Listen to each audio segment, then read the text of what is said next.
chuanga ralte hian enge ranze mosian lungpui ta tuia vuak chhuah tuma pathian thinura chan ber kha enge nia i hriat kanan ram a thlen ve phal lo na chan ber kha enge ni le hi apoimo khop mai tun parasha ni lo kar masate masale lawa hang kan soi chok de zuk zuk to chan chuk khata khan in zia kani mo tun tuma poin kanan rama mosia lu ap ya phal lo ti kha thupui ni hetilai hemi izona thupui mang hen zain chu kan hongang che ka chai na kha cha thum har shoi bei chawi ta tun a hin chidin chani vaet khanan el hashem bait hi lemor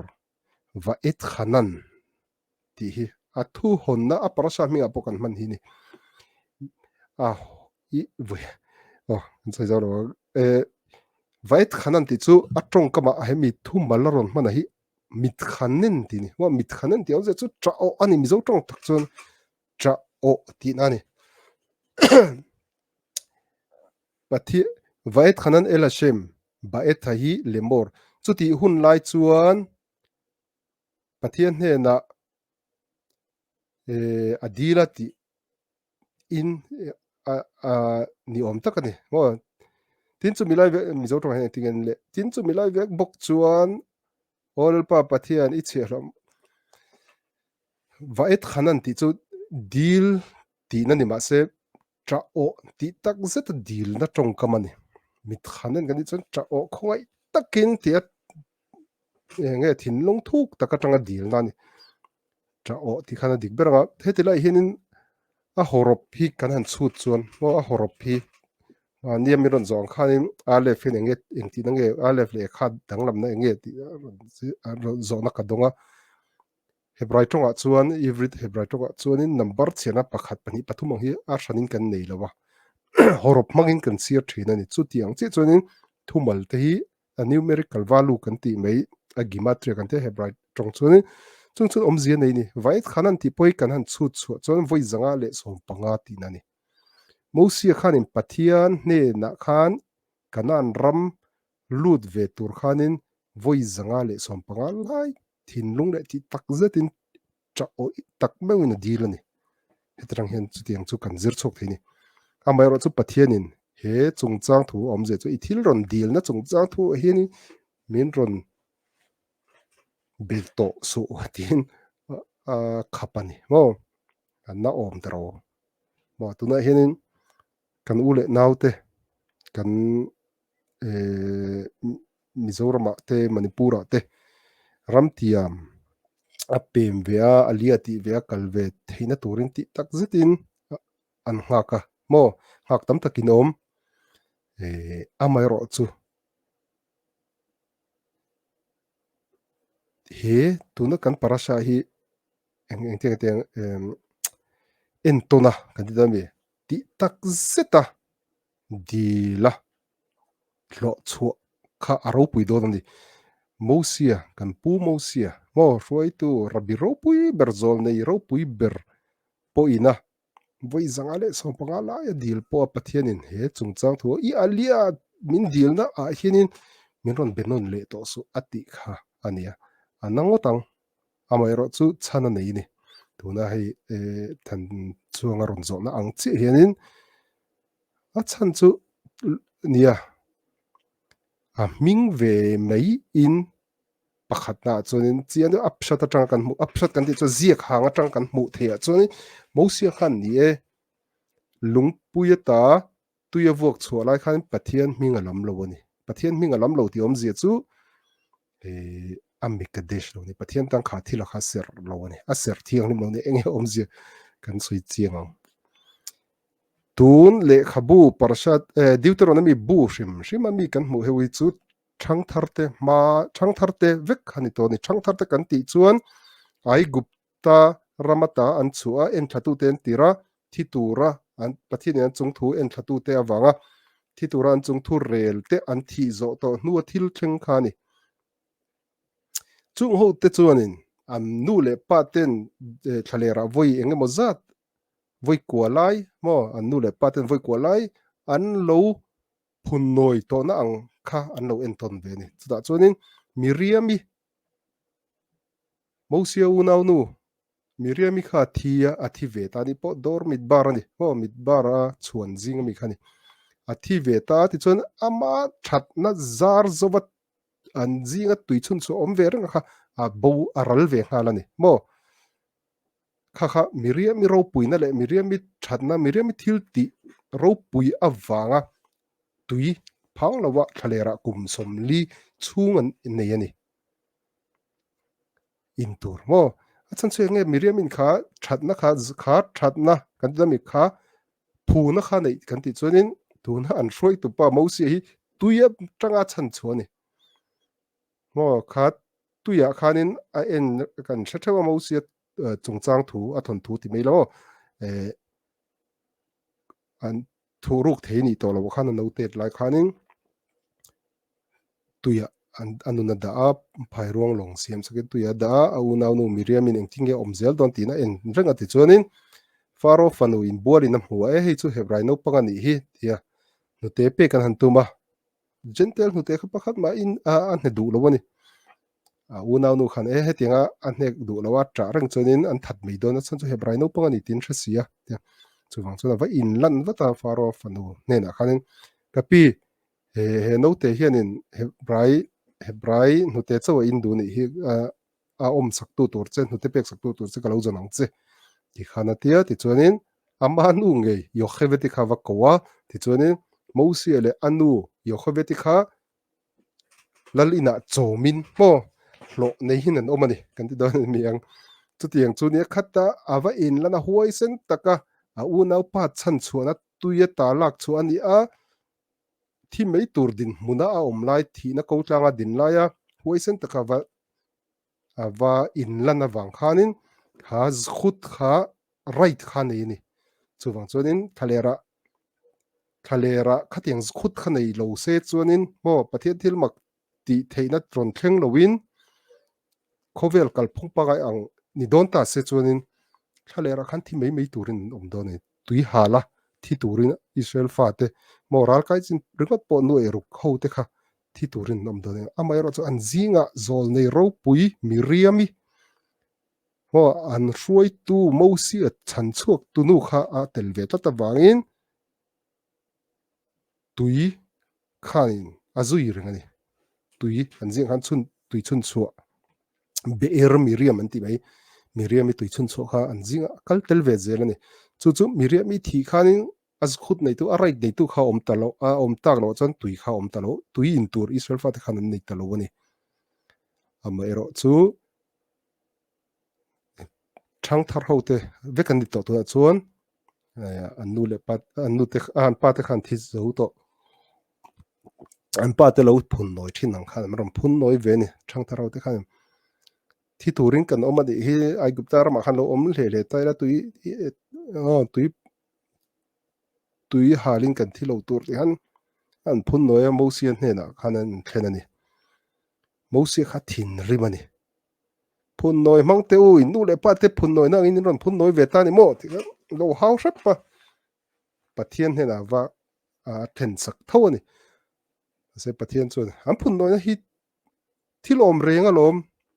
tui in turan dei lo an phunang chu an hruai tu nia an rong complain na chu I lo ngai thak saka thatakin a chin fel nei lo ngai sak tur lom chu wang chu ni lungpuya son kalla tui lungpui so vuala mo tui so lungpui so va biala chon tui lak chho sakro ti khanin pathian in lo ti ani ti chuan thang thar te kha hruain lungpui ma khana din khom tira hei lungpui ta phun mang te u phun noi mang te u lungpui ta tui ka lak chho sak don chu ti khana vua tui kha pathian so yang che tho chu da ti ni mo se khata ati mai pakhata chu pathian fak na mo in ma in phun noi na te lalpa pathian e lo ngai thak sak chewa lalpa pathian engkim ti theia chuan in khalera tui hala in thi phal lovin pathian in tui thil mak tin pathian in he lungpui tai tuia pedon chau tin ti ta se chuanin a thil ti kha hlen ange a hlen don ani in thathiam pathian a choi moi lo ani khalera thang thar ho te khan ai gupta rama thil mak thleng khan an mitin an hu ve lo ani tun tuma mi puyan ron pung khoma an ma an hroi tu pa mo sia khan thil mak ati don ani chu thil mak chu mo sia khanin an vuak khanin tuiron chuak huau hu ta ni mo tini chani khatilaya thil tlau thon om the chu mo sia kha he ta ama ai gupta rama tangka zui chuak hum tu te ang chia khanin thang thar ho te khan mo sia khan mule pal the ni enge om zi kati chon thang thar ho te khan thang thar kati ai gupta rama chuak mi tam tak te khan chuanin mo sia kha doi thiam ro pui anginan mo ni mo an hun la ya mi ro pui te chu tun la ya khovela kan mi ro pui te chu he nge film star te ho ani lo pon professor ro pui tak tak scientist te khatiang te khani an hun la ya ai gupta ro pui lai huna mo khatiang hun lai ai gupta ram an mi ro pui ngai san te chu khartumim ho te khartumim mi lak doi thiam ho te khatiang doi thiam ho te khani mumong thil fiat tu ro pui te khatiang te khani an mi ngai san te an hero te ho chu chutiang ani awang chuanin an zinga ai gupta ramata an chhuah po khanin israel faten chhuah po khanin israel chau chuak te loin nam dang tam tak in cho pol ho te pon mo si khan zui chok ve ne cha chu zui tla ka ni thil ro pui tak tak thil mak turu lu tukaron ti chu aron showa mo ai gupta rama khanin ai gupta ram khartumim ho po ne in mo thil mak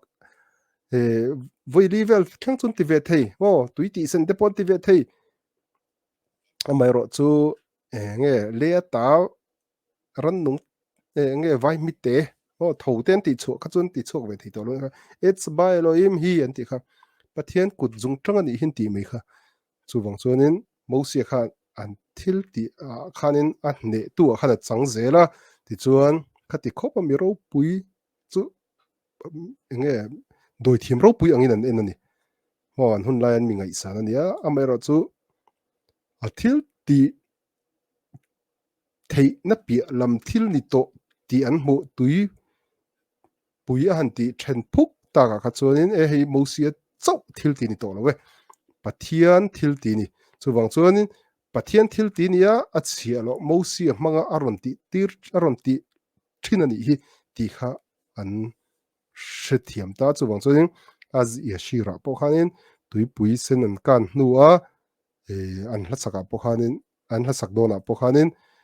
pathian le a chia lo mo sia chu an ring ta atia kha ama zong zok khat ek tige an lo ring ngai lo mi ti kha zona om thei ta an lo ring dan khat chidang ani chu tiang che chon tun tuma point tun tuma lungpui ata tuelak chu hianin pathian a fak lo awang khan thang thar ho te thil mak ai guptar ma thil thleng te hmu ve lem lo tu te khan mo sia kha doi thiam ro pu yang in mu le thei pal dawn ani ma se pathian zara khatiang kha chu thleng lo ani amai ro chu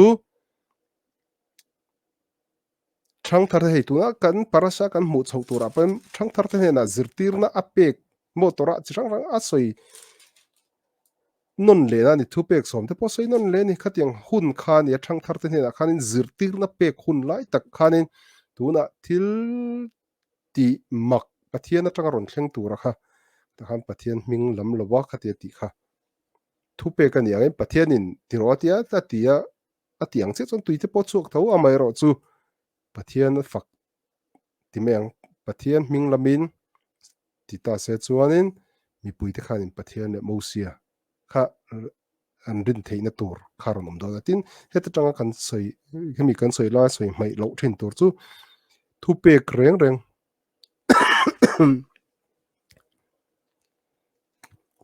thu pek reng reng no tora thu pek mitzvot kan ti ren kan ti don hianin pathian fakna brakha kan soi thin ni mo chu tiang che chuanin tora po kan zirpon tora hi thu pek thu pek bu ni chuwang chuan veshin an tam ti thu pek om ni mo veshin an tam in zir tir chong thin turan ti thu pek kan yang hani ni tin tora hi kan zir zia turani mo tora kan zir zia turani chumi kan zir don chun brakha om ani Baruch ata Hashem Elokeinu melech haolam asher בחר בנו מכל העמים ונתן לנו את תורתו תיקחה arau ni arau na pera po chu pathianin namdang te hne na he tora hi pelovin ke ma ni hne na ata kan ni tur anam kan ni na turin min pe a ti kha ti chung chang te ai kha bra kha chu kha na mani chu wang chon he tora kan nei big na namdang te an lo let ve an lo chiar ve ni mai an ma ni hne na pe kan ro an ma ni ta tura pek po ni lo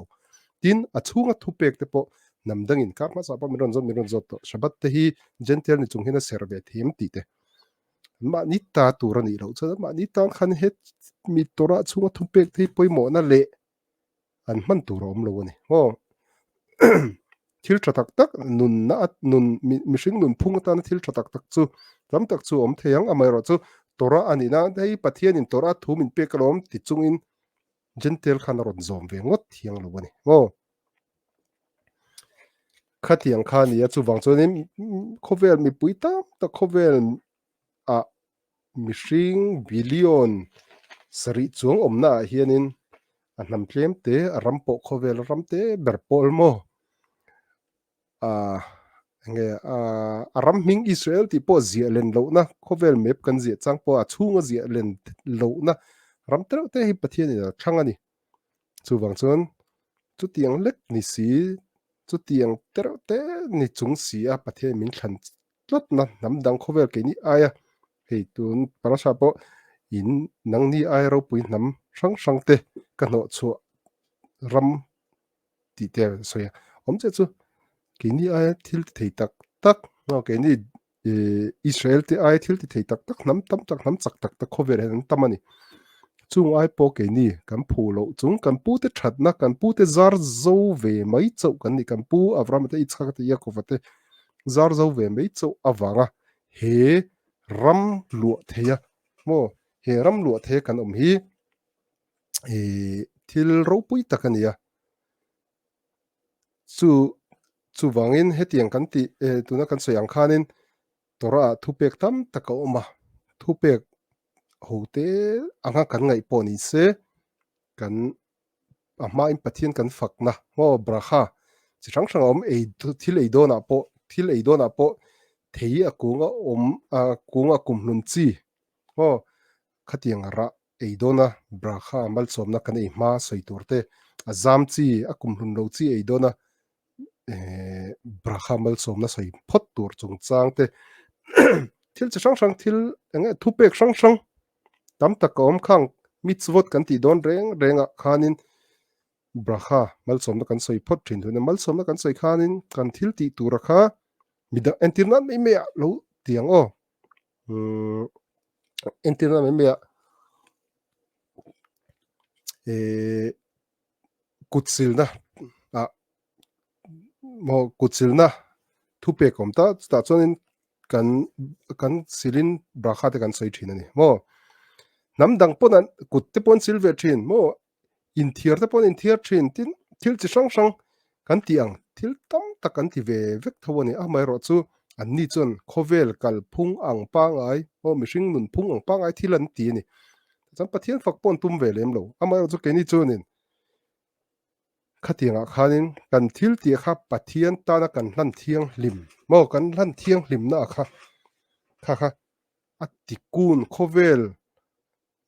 ti kan ten khovel lo cheta bo adaman the ei awang chau a chiani lo bo adama thei ei na ti chiat chau khani lo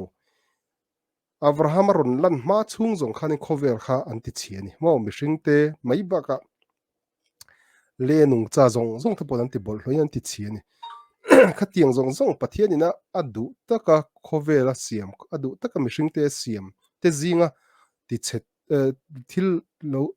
khovel lo cheta ron siam thale tura a hnam than ni na kha ni chu chu omze nei lowa a rong bol big tura a hnam than te kan nin top kan ni ngot lo ani a hnam than ni na chu he khovel lo cheta ron siam thale tur atana a than chu ate kan nia mo kan pu te zar zowa a than ate kan ni chu ta chuanin kan thil chu tianga khovel cheta siam le that le na tikun siam na tur chuan thu pek min pe mo chung thu pek te chu kan zom donin kan se don lok ni china ka soyang khanin thu pek tam tak hai khovel nam dang ho te po dan nun phung pa ngai ni tin an nun man dana an thil tiang te po tam tak ko mani chung an ti chuanin nun phung pa ngai kal phung pa ngai an ti top ani ase pathian ya thu min pe ka ni ang khan he thila hi he thu ka pek che khovel siam thatna man rot thil ania chuwang chuanin chutiang chun ron mang ro at chutiang chu kan mang tur ania chuta kan man don ani chuani kha kan thil ti tur kha pathian ta tura tan kan ser thiang hlim donen chumi kan ser thiang hlim ta ka chu kan mikadesh kan ti ta ni ho kan mikadesh kan ti chuanin braha kan soi te po kha ani ta ni entina tora kan sir dona ho tora thupe kan sir dona namdang te pon kan soi to khanin namdang te pon khovel nam tinin anma ni tongin an lo let ve thewani mo an sir don chuan an ni chuan an kewan sir mai thin ni ma se ke ni chuanin Israel te chuanin tora kan zir don kan sir don chuanin ma a brakha mal somna kan soi thin ni chu mal somna kan soi taka chu he tora ka sir tur he tora ka zir na tur hi pathian ina zir tur min pek awanga pathian minga ka ti ani ho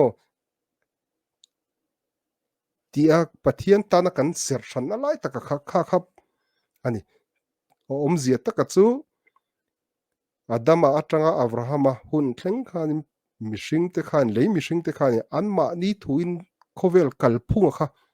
an sik soya an ti tapop popa se pathian du dan ang zong khangai tu masaka om talwani tun tuba ve thung chun he khov e tora a tun tuba ka te Israel ten thena abrahama tha ten hena thu pek umzia chu tun atang chuanin khovel nam te zinga nangni chu khovel siam thatna ron siam tu turin ni angin khovela thil ti sang sang om ase thu ka pek chewanga in ti chuan chu khovel siam thatna ni ti ti khanin tora thu pek min pe a chung kan ti don chuanin kan ser thiang hlim ma sapot tur ni chu kan ser thiang hlim na tur chu pathian hming lam chuak mewa mal som na kan soi thina khani chu ni mosian Israel fate tuna athil ti hei tuna zon angel lungpui ta tuya lak chu kha thil ho mai angin ho a thon thu atang chunin thil ho lam lu to ni vo chuak ta lo input noi sha da tu ka vuak chu sak du lo cheu ti ta se ho pathian then khani an phun noi sha de me voi kola an phun noi to he voi som nan he phun no an ron phun noi le chu wang chunin he tun tum chu ti sak to su ti ta se inge ho do theng tur kan ti chuanin Israel fate kha tui halin an thi don ani Israel faten thi chon engi omje kan khovel siam thatu tur khovel cheta tikun ron siam thatu tur te kha mosia khan kha huna khanin a block vek thei do ani mo chuwang chu a thil ti lunga ta tui pui lunga ta tu ya vok chu kha thil ho lam anga lang ni ma se a ro pui je kha khovel chan chuana kha lo ni ta ni chu in chute mem khata khan khovel chan chuana pe ula khovel chan chuana thil ti ati la khan pathian kha a choi moi masak lo awang khan pathianin ami felte chung a chuan chung changa chuanin hriau tiat lek samzai tiat lek pon adu fir thinani he I thil ti hi he mi pui ma